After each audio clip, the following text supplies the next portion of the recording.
Hello, we are live. Hey guys. It's Thursday. It's Yeah, I Thursday. know. I almost said Wednesday too.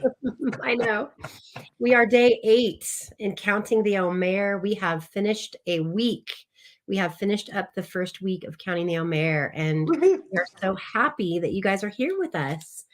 So we are streaming on StreamYard, and so if you want to, you can post in the chat. We'd love for you to do that if you are here. If you give StreamYard permissions, we'll be able to see your name. And if not, that's okay. We can see that people are posting. We just don't know who it is. So anyway, what we're going to do is actually, I'm going to record. I'm going to record. Are you? Actually, I don't know how to record. Sounds pretty No, official. actually, it records on purpose. It records automatically. Yes, it records automatically. So that's perfect because we had some requests for it to be recording, and I just remembered on StreamYard, it records automatically. So this will live in our self-care soul care group right here where we are streaming live, and it will also live on our YouTube. On our YouTube. So we will have a link for this. If people want to see it, we can send it out to them. But we're just so happy you're here. Day 8. Yeah. It's the end of a busy day. So we are excited to count the Omer tonight with you guys and just kind of give a little bit of an overview of how things have been going for the last week. So Dan, you want to start off with the Yeah. reading for tonight? So this is just kind of a reading. It just sort of sets up each day. And again, this is not like a law thing. This is just something that whatever brings your mind to God and to focus on what it is that God is doing in this time. So anyways, but this is just something that could be helpful. Today is day 8, which is 0 weeks and day 8 of the Omer. Okay. And what we're going to do is we're just going to take a reading of Psalm 67, just to kind of put our minds and hearts in the right place, to focus on the rest of our time together. God, be gracious to us and bless us. May he make his face shine toward us so that your way may be known on earth, your salvation among all nations. Let the peoples give thanks to you, God. Let the peoples give thanks to you, all of them. Let the nations be glad and shout for joy, for you will judge the peoples fairly and guide the nations on earth. Let the peoples give thanks to you, God. Let the peoples give thanks to you, all of them. The earth has yielded its harvest. May God, our God, bless us. Yeah, that's beautiful. So this is just something that the way that they're teaching it is to start out with that blessing, start out with that psalm. And what we've been doing is kind of this year has been a little different than the last couple of years that we've been counting the Omer, and we talked about that a little bit. And we discovered that, like literally, like the week before we were getting ready to start this, God made it clear. The Spirit made it very clear not to do it the way we've been doing it, and we found some of the things that we were following the last couple of years. There was a Kabbalah influence on them, and we really felt like this wasn't the energy that we wanted to be connected with. And we started really researching, and I'm so excited because I feel like, wow, I feel like God said we're not going to do it this way. So we didn't have everything so laid out like we thought. So this time it has been, I feel like God said, nope, this is going to be by my spirit, and we're going to really go deep. We're going to go deep this time. And it's been amazing. It's been amazing. And I realize that so much of what we've been, I know, digging into and looking at, I would not have done if we had just been following the same Omer that we had been following these last few years. And what I really realized is that it wasn't connected at all to the just how Jesus fulfilled all of this. There's two storylines that we're following. It's God bringing his people out of the wilderness, and then it's Jesus after he rose and how he then fulfilled it all and brought us to another level of freedom that was on a more spiritual level. So we're very excited to share about all of that as we go. And we would love to hear more. And I'm excited because we're going to be doing the Zoom call tonight. after this at 7 o'clock. So if you haven't already and you want to join us, you've got to sign up, you've got to register, and that's how you'll get the link. And I'm excited because that's where we're going to just be able to everybody get together. It would be like if we were all able to meet in person every week, like we all used to. And now, but it's great because we can really meet no matter where we live, no matter where we live. And so that's going to be really awesome. And we're going to have some time to pray together and to share together what we've been learning. So very excited for that. And I think I have actually got the link. I wanted to put that in there. Put the link in there. Hey, Madison, I see you on here. That's so awesome. So there's the link. Let me know. I don't even know if that's a live link.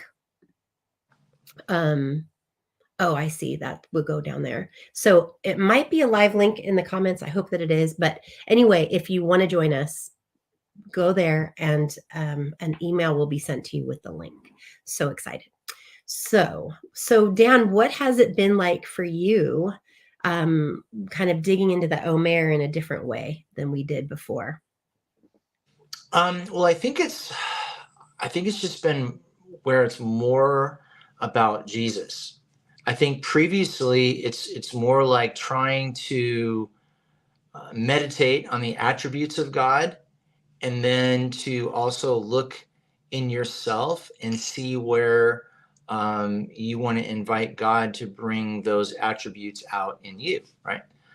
Which isn't a bad thing, but I think, as you pointed out, what's been different is Jesus is the difference, and that, to not to say a cliche, but that makes all the difference. It really does, because our union with Him is where life and intimacy starts.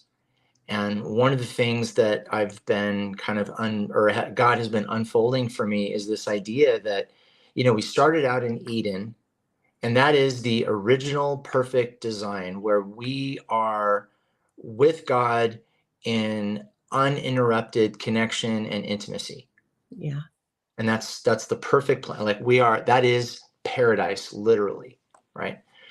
And then after the fall, God eventually figured out, well, not figured out. I mean, obviously, I'm not saying like God's trying to like make it up as He goes. I just mean that eventually what happened is that God put forth a new plan for people, because again, His heart has always been connection and intimacy with His creation. He's never not wanted that or desired that. And so everything that He's done has been an effort to that end. And then that became, like, for example, God appearing in a column and a pillar of smoke to the Israelites, and to be there fulfilling their physical and emotional needs, right? So physically, they needed to be freed from slavery, and then they also needed to have a source of provision. So God did that for them. And He literally appeared as this column to demonstrate to the people, follow me. I'm giving you something physically to see how to follow me. And then He used that time to help people know what it meant to be in relationship with Him, out of slavery.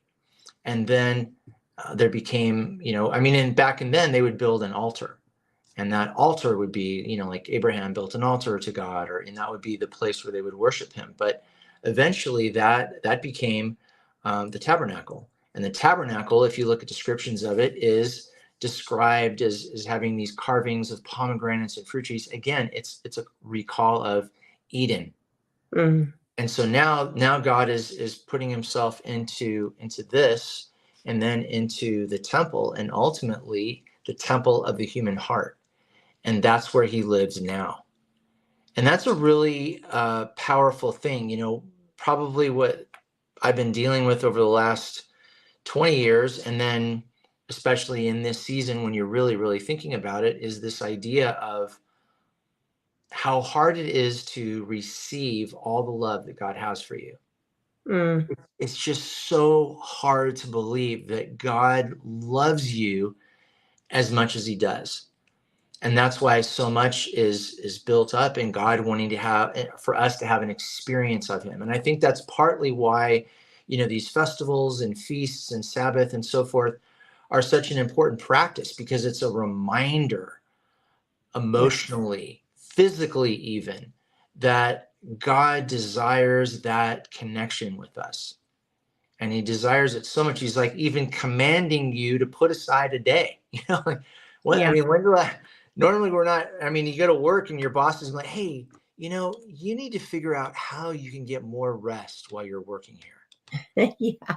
Nobody says that, but this is what God is inviting. So I know that's kind of a little bit of a rambling thing, but that's part of what I've been wrestling and grappling and unfolding and downloading over the past 20 years, but then also in particular as it relates to this time now, and how God talks about.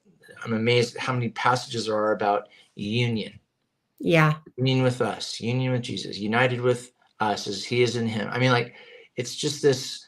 And so this Omer is really a way of exploring that union, until ultimately we're celebrating, when the Holy Spirit descends, and now he is in all of us.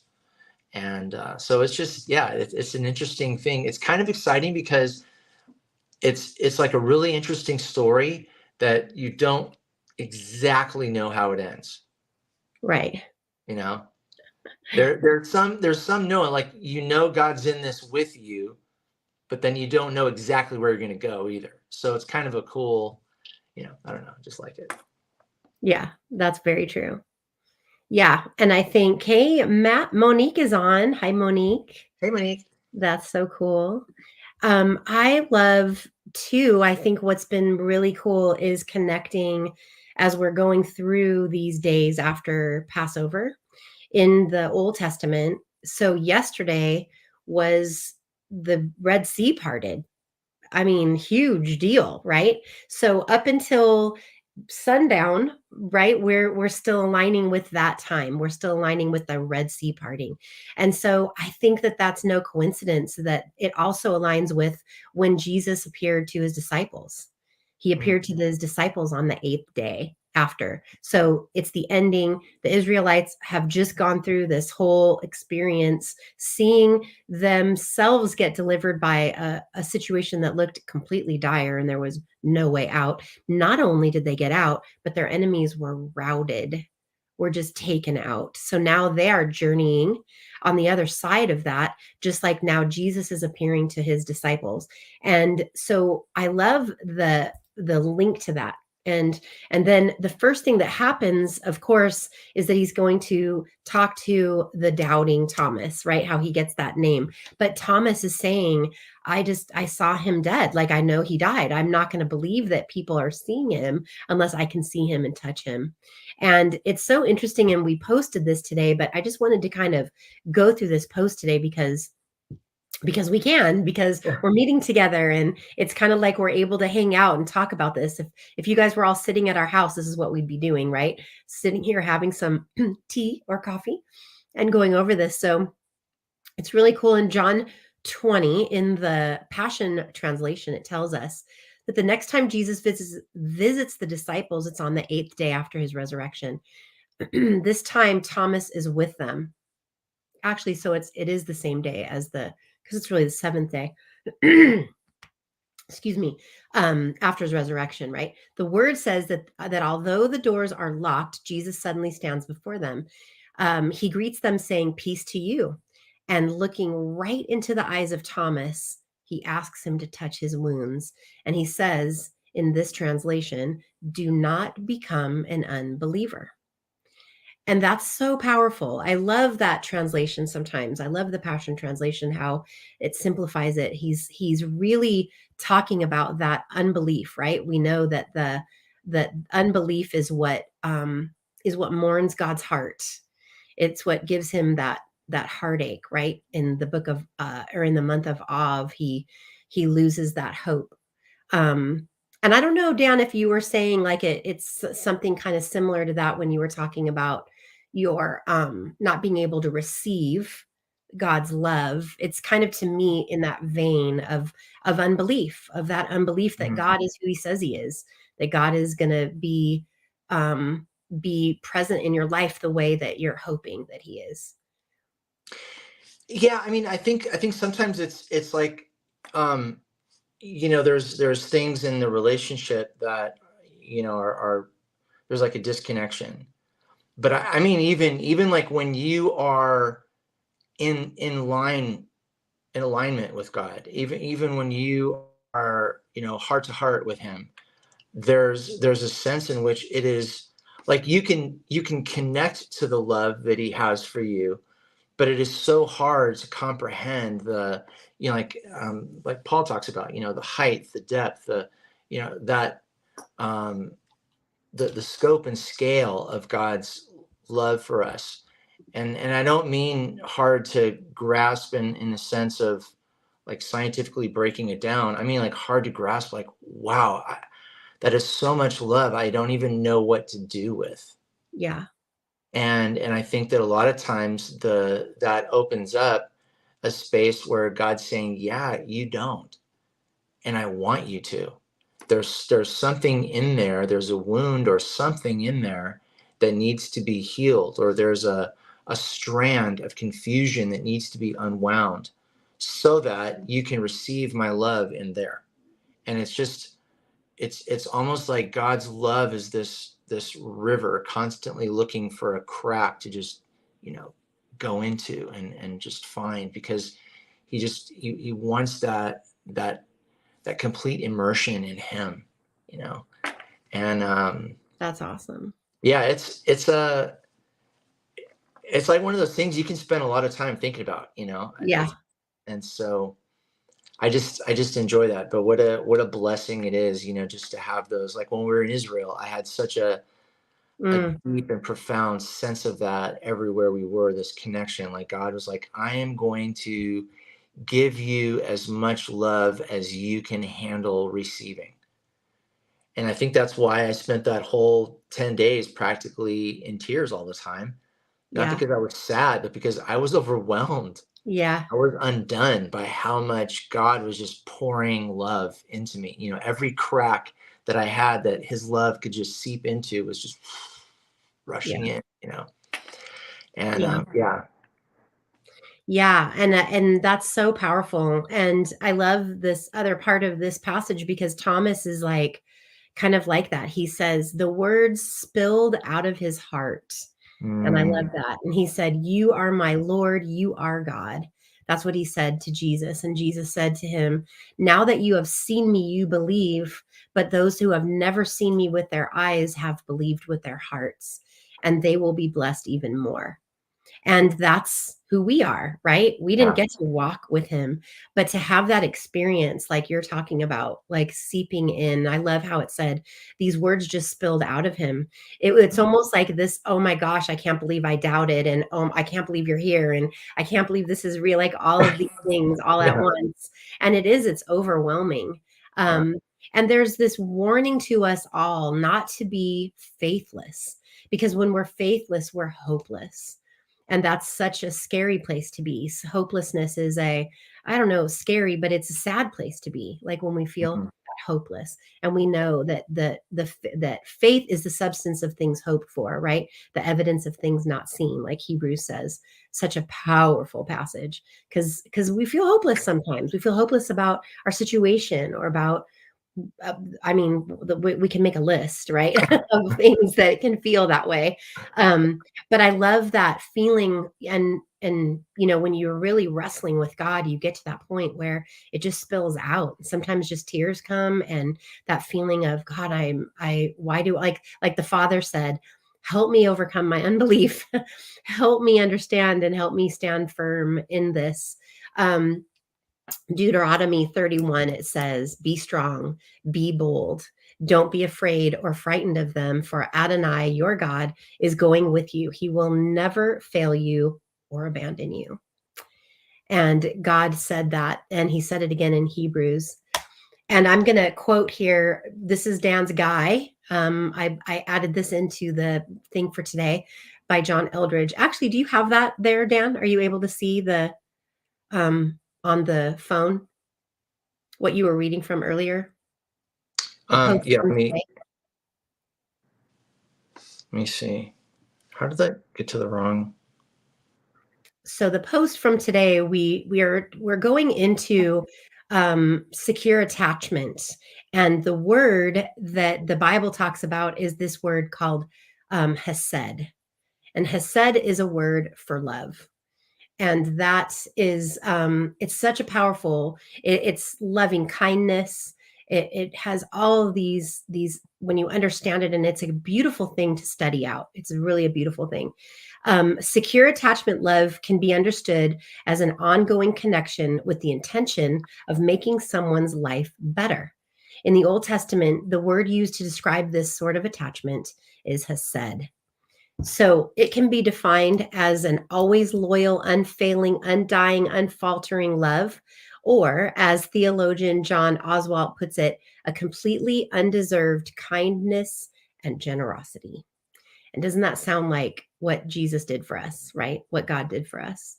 Um, there's a quote from John Eldridge there. If you do you have it, Dan? Because I'd love for you to Yeah, read no, that. I have it now. Okay, It fell out, and now I'm back in it. Okay, so it's good. awesome. So the John Eldridge quote, it's awesome. Okay. The reason we can trust his desire to be united with us is because he also promised to never leave us. This is attachment love. One way of understanding what God is doing with human life is through the lens of attachment. Through the person of Christ, God has made it possible for us to develop a secure attachment to him.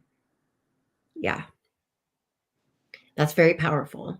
Yeah. Because when you study out attachment, when you study out, there's all these, it's very big in psychology and in therapy, and is understanding your attachment style, and your attachment is very much connected to how you grew up and what you experienced as a child.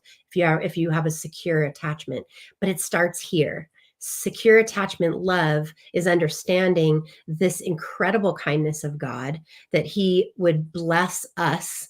He's over us, right? And that he would bless us by doing all that he does to show how much he loves us. It's really incredible. There's a really cool part of, and I encourage everybody to check out the Pause app. It's just it's free. John Eldridge puts it out, and it's just a great way to ground and center yourself in God. And one of the ideas of meditation that he has you think about and then repeat is, I am worth the death of Jesus Christ. That's how much God loves me. And it's such a powerful statement because there's no guilt in there. There's no shame in there. There's just an awareness and an acknowledgement of that is the depth of the love that God has for you. And, it's funny, science or psychology, they always seem to find these words or Yeah. phrases or ideas that simply confirm what God has been saying in his word all along. Yeah. So it's kind of interesting, like there's attachment. You get another word for attachment is union. Yeah. And I mean, there are some books where union is every other chapter is, there's some union. It's just a constant and persistent theme throughout the Old and New Testament. And so psychology calls it attachment. The Bible calls it union. Yeah. And a deep attachment love, a healthy attachment in that sense, is that understanding of who you are Yeah. and to God. It's like every child longs to see their parent looking at them with love, like we talked about when God says, you are the apple of my eye, that Yeah. feeling of that. And I think this is so amazing because what we're aligning with is God rescuing his people from Egypt and bringing them through the desert or the wilderness to reveal to them who he was, so that they would have a knowing, an understanding in their heart, not just a head knowledge, but a knowing, an experience of him. And that's exactly what Jesus did when he fulfilled all that. It was, he was with these guys, showing them, and then they were able to take that and pass that on in the connection. I love this. It's some of the scriptures. Renee and I were looking at scriptures, and I know she's going to be posting. She posts these. I love these declarations that she's been posting. And the scriptures, and some of the versions say loving kindness, right? There's all these versions that talks about God's loving kindness. And she was reading out of one version, the NSV, I think, and I was reading out of the Hebrew version, and the same exact verse was talking, using the word grace and understanding that. And it's really understanding God's loving kindness and his grace. Like, we can only scratch the surface of that, of really understanding that, right? Because we have such a limit in our humanistic, mind. We can be so limited in that. And God just isn't. God just isn't. It's unlimited. And I love this quote from this man that I follow a lot. His name is Dr. Jim Wilder, and he's incredible. But he says, the best of both divine and human love is described in the Hebrew scriptures as hesed. Steadfast or enduring love, hesed love attaches itself and does not let go. And then he talks about how brain science uses just what Dan is saying. They use terms borrowed from gluing two things together, such as bonding and attachment, to describe the strongest, most enduring love the brain can feel. And that's that attachment love. So that's what Hesed is. That's what this focusing on, and we are going to be weaving that in, like focusing on these attributes of God, and the Hesed love is foundational. It's the first one, right? It's understanding that, and obviously sending his son and the death and what we just experienced with Passover and his death, his resurrection, all of that is the ultimate, right? It's the ultimate of that. So understanding, receiving, and living in the unbroken connection that is the ultimate of healthy attachment love is something we will grow in every day, every season, and every step of our lives. We will grow in that.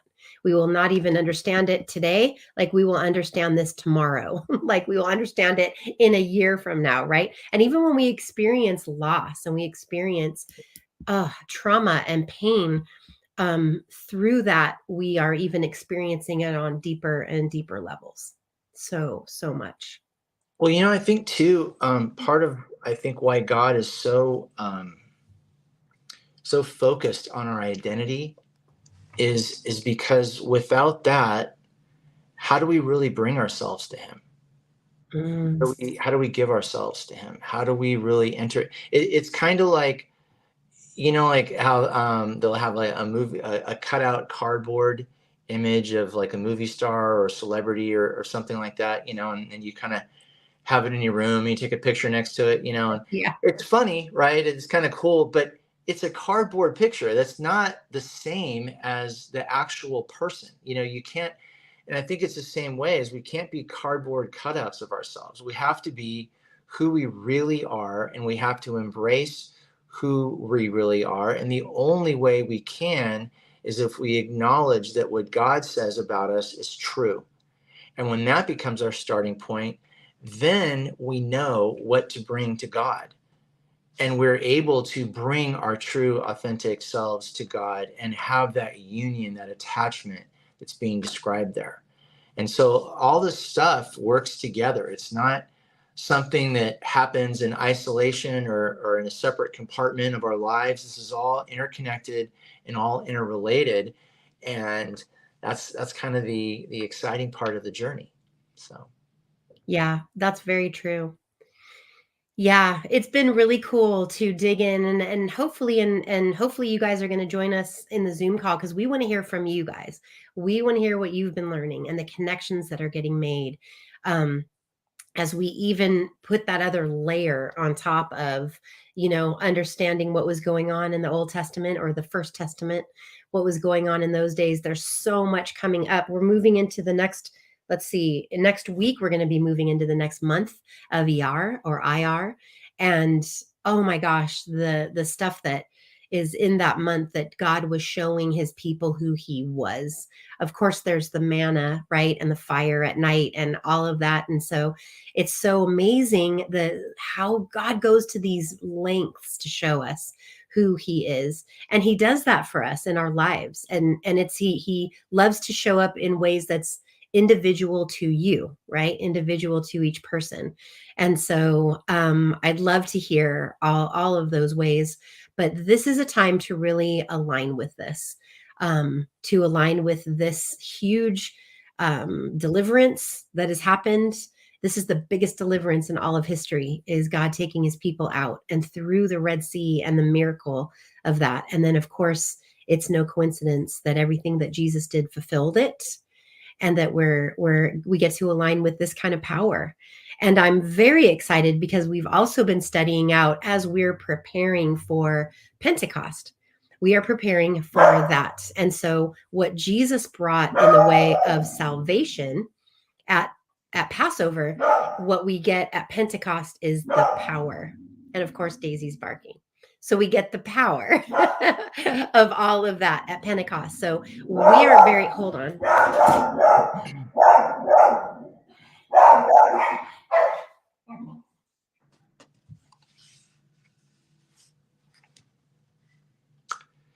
Yeah, it's we always have this fun time with our dogs. So now we get to do interruption to the piece. But anyways, hopefully this is something that you guys are enjoying. We would love to see you on the call, just because it's great. It's great when we can connect with you, and then also just see what God is showing you and what you're learning from him. And that's what this is about. It's just a connection to him and to each other. So. Yes, Madison just said Daisy must be excited for Pentecost. Yes. Yeah, she's speaking in a tongue of some kind.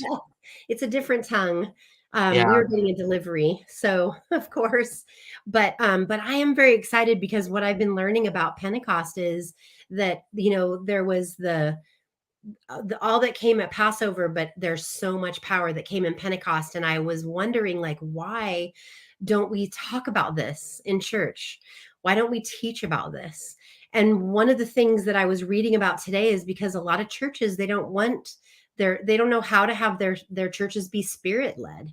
And that's what is happening at Pentecost that is the baptism of the Spirit. That's when the Spirit came down.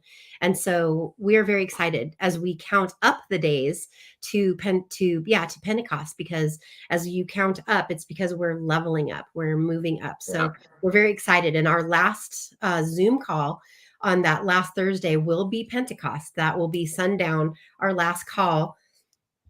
And I don't even know what we're going to do yet, but we're going to celebrate. We're going to celebrate and do something cool. So if anybody has any ideas how to celebrate that online together, we're all ears and we're very excited. But we're gonna shut this down. We love connecting with you guys. Can't wait to see you on the Zoom call in about 20 minutes, 25 minutes. So we'll be live on Zoom at 7 p.m. Central Time.